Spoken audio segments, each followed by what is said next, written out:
Olá, a milícia fundamentalista xiita libanesa Hezbollah, o Partido de Deus, é filha da Revolução Islâmica no Irã e da invasão israelense ao Líbano em 1982. Foi o braço armado do Irã na Guerra Civil Libanesa.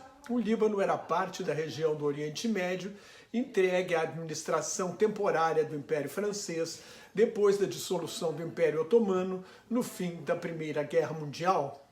Para equilibrar as comunidades, as populações cristãs e muçulmanas, em 1942, o Líbano fez um acordo pelo qual o presidente é um cristão maronita, o primeiro-ministro é um muçulmano xiita, o primeiro-ministro é um muçulmano sunita e o presidente do parlamento é um muçulmano xiita.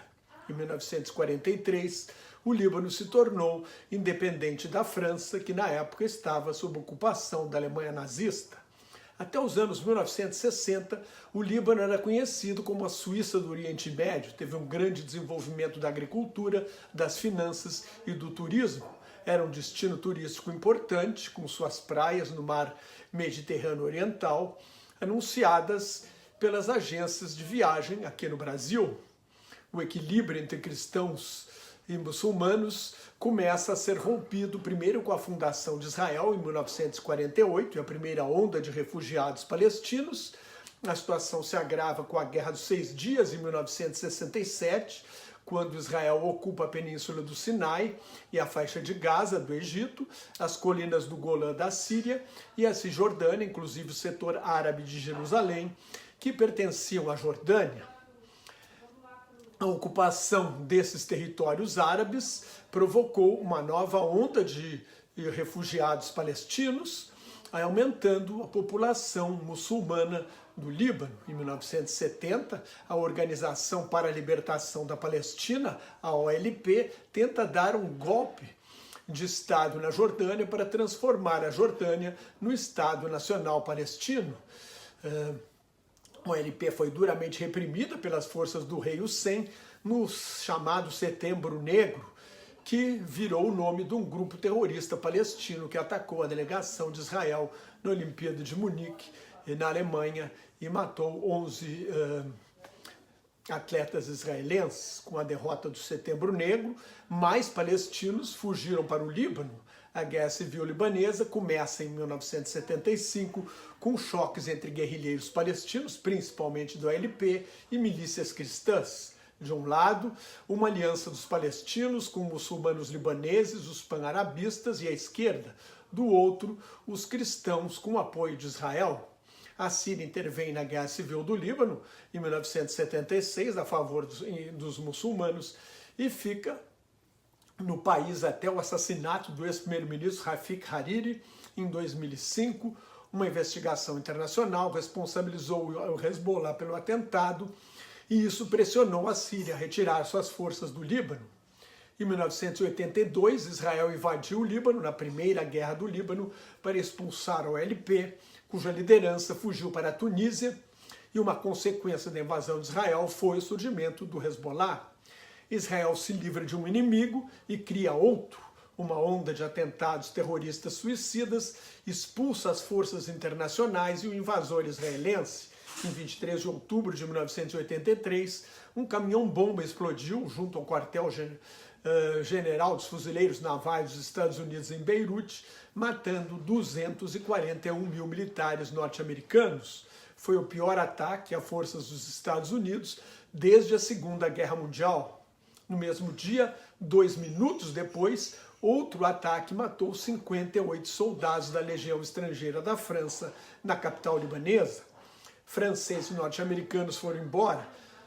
Sob pressão do Hezbollah, Israel se retirou do Líbano em 1985, mas manteve uma faixa de segurança do lado libanês da fronteira, sob o controle de uma milícia cristã aliada, o Exército do Sul do Líbano.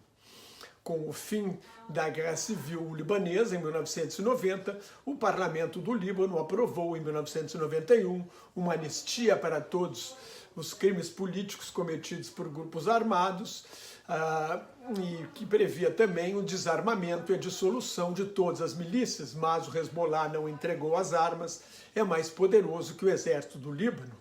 No ano 2000, o Hezbollah derrotou o exército do sul do Líbano e reassumiu o controle da região da fronteira, de onde atacam o norte de Israel, especialmente na região das fazendas de Sheba, uma área disputada. Em 12 de julho de 2006, uma incursão de milicianos do Hezbollah ao território israelense termina com a morte de 3 soldados israelenses e o sequestro de outros 2.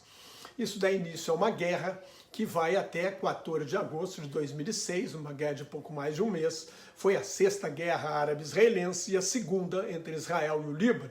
Na verdade, não é exatamente entre Israel e o Líbano. No caso, esta última foi entre Israel e o Hezbollah. Pelo menos 731 milicianos, 1.191 libaneses e 21 soldados e 44 civis israelenses foram mortos. A resolução 1701 do Conselho de Segurança das Nações Unidas, que dispôs as condições para acabar com a guerra, previa, além do fim das hostilidades, a retirada de Israel do sul do Líbano, a região que seria ocupada pelo exército do Líbano e uma força de paz da ONU.